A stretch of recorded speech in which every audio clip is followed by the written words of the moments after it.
کہتے رہنا، یا رحمان یا رحمان کی تسبیح کرنا، یا سمیع یا سمیع، یا غفار کہتے رہنا، یہ سب اللہ پاک کا ذکر ہے۔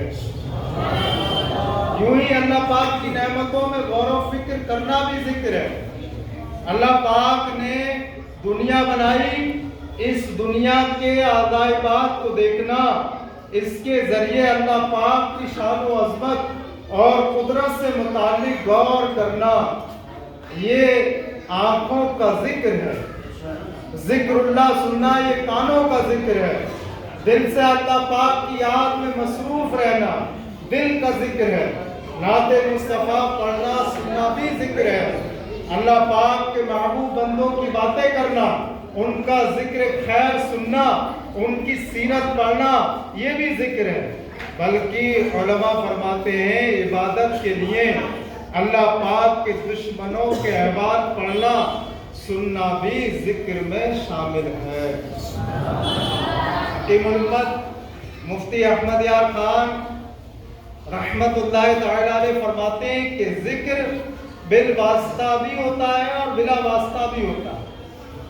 اللہ پاک کی ذات اور صفات کا تذکرہ یا انہیں سوچنا بلا واسطہ ذکر اللہ ہے۔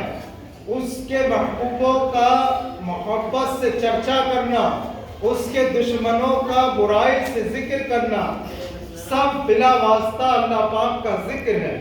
دیکھو سارا قرآن ذکر اللہ ہے، مگر اس میں کہیں تو خدا کی ذات و صفات کا ذکر ہے، کہیں حضور اکرم صلی اللہ علیہ وسلم کے اوصاف و محامد، کہیں کفار کے تذکرے ہیں، اور قرآن کریم کی تلاوت ذکر ہے۔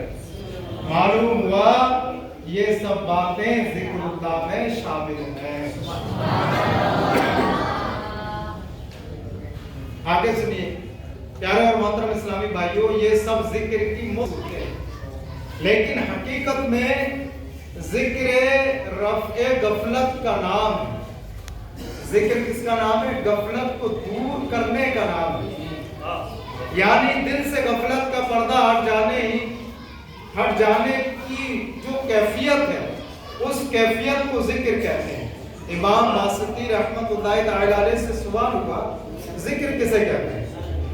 فرمایا غفلت کے میدان سے نکل جانے کا نام ذکر ہے۔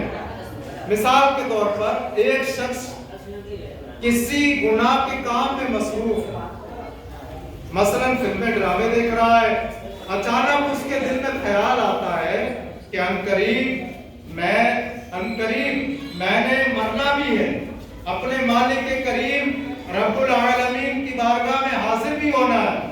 اس خیال سے وہ گناہ چھوڑ دیتا ہے۔ یہ ہے غفلت کے میدان سے نکلنا۔ اسی حالت و کیفیت کو ذکر کہا جاتا ہے۔ اتنی پیاری مثال دیتی کہ بندہ گناہ کر رہا ہے لیکن اچانک اسے یاد آئے، ارے یہ کیا ہو رہا ہے، میں گناہ کر رہا ہوں، مجھے تو مرنا بھی ہے، اس دنیا سے جانا بھی ہے، اور وہ اس غفلت سے باہر آ جائے تو فرماتے ہیں یہی ذکر ہے۔ سبحان اللہ۔ شیخ ابوالحسن نوری رحمت اللہ تعالی علیہ اللہ پاک کے نیک بندے اور ولی کامل ہیں۔ اتنی پیاری مثال ہے، یہ واقعہ ہے، اگر ہم توجہ سے سنیں گے تو یقین جانے کہ دل میں جس کو کہتے ہیں نا گھر کر جائے گا۔ فرماتے ہیں کہ یہ ولی کامل تھے، دور دور تک آپ کی ولایت کے چرچے تھے، یعنی بہت مشہور تھے۔ لوگ برکت کے لیے آپ کی خدمت میں حاضر ہوتے اور فیض پایا کرتے، یعنی برکتیں لوٹتے۔ ایک مرتبہ دو درویش آپ رحمت اللہ تعالی علیہ سے ملاقات کے لیے آئے۔